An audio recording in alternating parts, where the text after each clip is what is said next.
ಈ ಅಂಗೈ ಇರೋದು ಸೆಲ್ ಬಾಡಿ. ಸೆಲ್ ಬಾಡಿಯಿಂದ ಆಚೆ ಏನು ಬಂದಿದೆ? ಡೆಂಡ್ರೈಟ್ಸ್ ಬಂದಿದೆ. ಅದೇ ಹುಡುಗ ನಾವು ಹೇಳಿದ್ದು ಮರ ಅಂತ ಹೇಳಿದ. ಈ ಮರದ ರೆಂಬೆ ಕೊಂಬೆಗಳಿದ್ದ ಹಾಗೆ ಡೆಂಡ್ರೈಟ್ಸು. ಅಲ್ಲಿಂದ ಉದ್ದೂಕೆ ಒಂದು ಬಾಲ ಇದೆ. ಬಂದಿದ್ವಿ ನಾವು ನೋಡಿ, ಮಧ್ಯದಲ್ಲಿ ನ್ಯೂಕ್ಲಿಯಸ್ ಅಂತ ಕಾಣ್ತಾ ಇದೆಯಲ್ಲ, ಅದು ಸೆಲ್ ಬಾಡಿ. ಅದರಿಂದ ಬಂದಿರೋ 3 ಬ್ರಾಂಚಸ್ ಥರ ಕಾಣುತ್ತೆ. ಅದು ಡೆಂಡ್ರೈಟ್ ಅಂತ ಇದೆ. ಉದ್ದೂಕೆ ಒಂದು ಬಾಲ ಇದೆ, ಅದನ್ನು ಆಕ್ಸಾನ್ ಅಂತ ಹೇಳ್ತೇವೆ. ಆಕ್ಸಾನ್ ಟರ್ಮಿನಲ್ ಅಂತ ಇದೆ. ಒಂದು ರೂಲ್, ಯೂನಿವರ್ಸಲ್ ರೂಲ್ ಏನಂದರೆ, ಇನ್ಫಾರ್ಮೇಷನ್ ಅನ್ನು ರಿಸೀವ್ ಮಾಡೋದು ಡೆಂಡ್ರೈಟ್. ಅರ್ಥ ಆಯ್ತಾ? ಹಾಗೆ ಇನ್ಫಾರ್ಮೇಷನ್ ಅನ್ನ ಒಂದು ಕಡೆಯಿಂದ ಇನ್ನೊಂದು ಕಡೆಗೆ ಟ್ರಾನ್ಸ್ಮಿಟ್ ಮಾಡೋದು ಆಕ್ಸಾನ್ ಟರ್ಮಿನಲ್. ಇದು ಗೊತ್ತಾಗುತ್ತಲ್ವಾ? ಮುಂದೆ ಏನಾಗುತ್ತೆ ಅಂತ ಹೇಳಿದ್ರೆ, ನೆಕ್ಸ್ಟ್ ಚಿತ್ರ ನೋಡೋಣ. ಇಲ್ಲಿ ನೋಡಿ, ಆಕ್ಸಾನ್ ರೆಡ್ ಕಲರ್ ತೋರಿಸಿದ್ದಾರೆ, ಆರೋ ಮಾರ್ಕ್ ಕೊಟ್ಟಿದ್ದಾರೆ. ಹಾಗೆ ಆಕ್ಸಾನ್ ಹೋಗ್ತಾ ಇದೆ. ಅಲ್ಲಿ ನೋಡಿ ಸೈನಾಪ್ಸ್ ಅಂತ ಕಾಣ್ತಾ ಇದೆ. ಆ ಸೈನಾಪ್ಸ್ ಅಲ್ಲಿ ಏನೇನಿದೆ ನೋಡಿ, ಆಕ್ಸಾನ್ ಟರ್ಮಿನಲ್ ಬ್ಲೂ ಕಲರಲ್ಲಿದೆ. ಹಾಗೆಯೇ ಈ ಡೆಂಡ್ರೈಟ್ ಸೆಕೆಂಡ್ ಸೆಲ್ನ ನ್ಯೂರಾನ್ನ ಡೆಂಡ್ರೈಟ್ ಯೆಲ್ಲೋ ಕಲರಲ್ಲಿದೆ. ಅವೆರಡು ಸೇರ್ತಾ ಇದೆ. ಅದರ ದೊಡ್ಡ ಚಿತ್ರ ಇಲ್ಲಿ ಇಟ್ಟಿದ್ದೀನಿ ನೋಡಿ. ಇಲ್ಲಿ ಇದು ಆಕ್ಸಾನ್ ಟರ್ಮಿನಲ್, ಇದು ಡೆಂಡ್ರೈಟ್ ಟರ್ಮಿನಲ್. ಖಾಲಿ ಜಾಗ ಸೈನಾಪ್ ಸ್ಪೇಸ್ ಅಂತ ಹೇಳ್ತಾರೆ. ಇದು ಸೈನಾಪ್ ಕ್ಲೆಫ್ಟ್ ಅಥವಾ ಸೈನಾಪ್ ಸ್ಪೇಸ್ ಅಂತ ಕರೀತಾರೆ. ಈಗ ಮಿದುಳಲ್ಲಿ ಇನ್ಫಾರ್ಮೇಷನ್ ಒಂದು ನರ್ವ್ ಸೆಲ್ಲಿಂದ ಇನ್ನೊಂದು ನರ್ವ್ ಸೆಲ್ಗೆ ಹೋದರೆ 2 ರೀತಿಯ ಎನರ್ಜಿ ಬೇಕಾಗುತ್ತೆ ಅದಕ್ಕೆ. ಒಂದು ಎಲೆಕ್ಟ್ರಿಕಲ್ ಎನರ್ಜಿ, ಇನ್ನೊಂದು ಕೆಮಿಕಲ್ ಎನರ್ಜಿ. ಅದು ಗೊತ್ತಿದೆ ಅಲ್ವಾ ನಿಮಗೆ? ಗುಡ್. ಇಲ್ಲಿ ಏನಾಗ್ತಾ ಇದೆ, ಎಲೆಕ್ಟ್ರಿಕಲ್ ಎನರ್ಜಿ ಬರ್ತಾ ಇದೆ. ಇಲ್ಲಿ ನೋಡಿ, ನರ್ವ್ ಇಂಪಲ್ಸ್ ಅಂತ ಹೇಳಿದ್ದಾರೆ. ಇದು ಎಲೆಕ್ಟ್ರಿಕಲ್ ಎನರ್ಜಿ. ಹೀಗೆ ಬಂತಿಗೆ ಬಂದಾಗ ಇಲ್ಲೇನಾಗ್ತಾ ಇದೆ, ಖಾಲಿ ಜಾಗ ಇದೆ. ಸೊ ಖಾಲಿ ಜಾಗದಲ್ಲಿ ಕರೆಂಟ್ ಪಾಸ್ ಆಗಲ್ಲ. ಪಾಸ್ ಆಗುತ್ತಾ? ಪಾಸ್ ಆಗೋದಿಲ್ಲ. ಇಲ್ಲಿ ಖಾಲಿ ಉಳ್ಕೊಂಡ್ಬಿಡ್ತು. ಹಾಗಾಗಿ ಈ ನರ್ವ್ ಸೆಲ್ಲು ಏನು ಇನ್ಫಾರ್ಮೇಷನ್ ತಗೊಂಡು ಬರ್ತಾ ಇದೆ, ಅದು ಇಲ್ಲಿ ನಿಂತು ಬಿಡುತ್ತೆ, ಮುಂದಕ್ಕೆ ಹೋಗಲ್ಲ. ಅದಕ್ಕೆ ಏನು ಮಾಡಿದೆ ನೇಚರ್ ಅಂದರೆ, ಇಲ್ಲಿ ಕೆಮಿಕಲ್ ಎನರ್ಜಿ ತರುತ್ತೆ.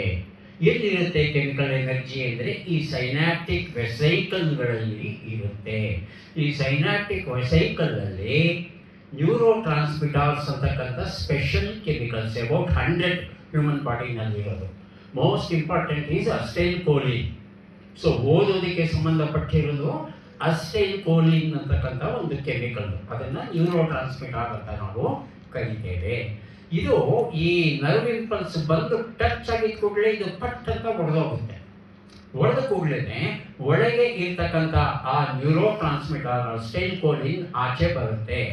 ಆಚೆ ಬಂದು ಈ ನರ್ವ್ ಇಂಪಲ್ಸ್ ಏನು ಇನ್ಫಾರ್ಮೇಷನ್, ಎಲೆಕ್ಟ್ರಿಕಲ್ ಇನ್ಫಾರ್ಮೇಷನ್ ತಂದಿದೆ, ಅದು ಕೆಮಿಕಲ್ ಇನ್ಫಾರ್ಮೇಷನ್ ಆಗಿ ಕನ್ವರ್ಟ್ ಆಗುತ್ತೆ.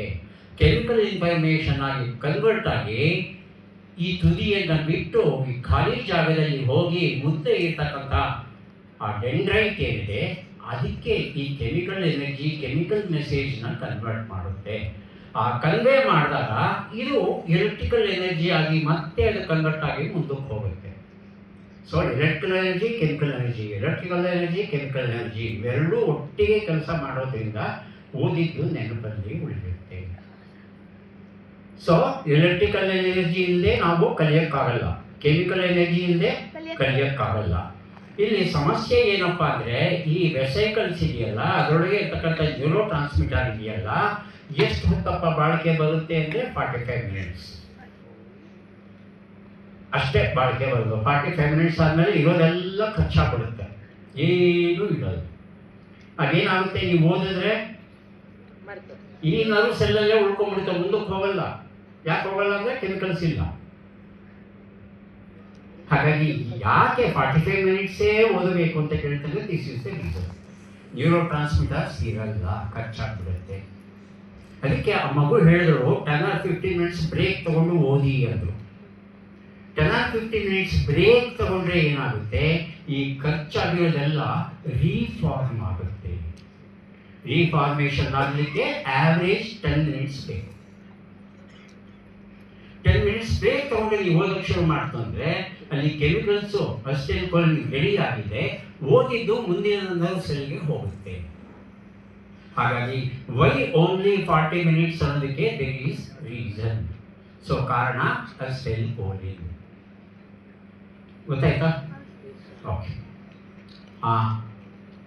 ಕ್ಯೂ ಕ್ವಶನ್ಸ್ ಅಂತ ಹೇಳಿದ್ವಿ. ಇಲ್ಲಿ ಏನಂದ್ರೆ ಓದುವಾಗ ಪಕ್ಕದಲ್ಲಿ ಚಾಪ್ಟರ್ ವೈಸ್ ಕ್ವಶನ್ ಬ್ಯಾಂಕ್ ಇಟ್ಟುಕೊಂಡು ಓದಕ್ಕೆ ಶುರು ಮಾಡಬೇಕು. ಆ ಕ್ವಶನ್ಸ್ಗಳಿದೆಯಲ್ಲ ಅದಕ್ಕೆಲ್ಲ ಆನ್ಸರ್ ನನಗೆ ಗೊತ್ತಾಯ್ತಾ ಇಲ್ವಾ ಅಂತ ನಿಮಗೆ ನೀವೇ ಪ್ರಶ್ನೆ ಕೇಳಿಕೊಂಡು ಓದ್ತಾ ಹೋಗಬೇಕು. ಅಕಸ್ಮಾತ್ ಅಲ್ಲಿರೋ ಕ್ವಶನ್ ಅರ್ಥ ಆಗಲಿಲ್ಲ, ಆ ಇನ್ಫಾರ್ಮೇಷನ್ ಚಾಪ್ಟರ್ ಇಲ್ಲ ಅಂದರೆ ನಿಮ್ಮ ಟೀಚರ್ ಹತ್ರ ಡಿಸ್ಕಸ್ ಮಾಡಿ. ಈ ಥರ ಒಂದು ಕ್ವಶನ್ ಕೇಳಿದ್ರು ಹೋದ ವರ್ಷದ ಪೇಪರಲ್ಲಿ, ನನಗೆ ಅರ್ಥ ಆಗ್ತಾ ಇಲ್ಲ, how to write answer for this particular question ಅಂತ ಕೇಳಿ, ದೇ ವಿಲ್ ಎಕ್ಸ್ಪ್ಲೇನ್. ಅಥವಾ ನಿಮ್ಮ ಪೇರೆಂಟ್ಸ್ ಅಂತ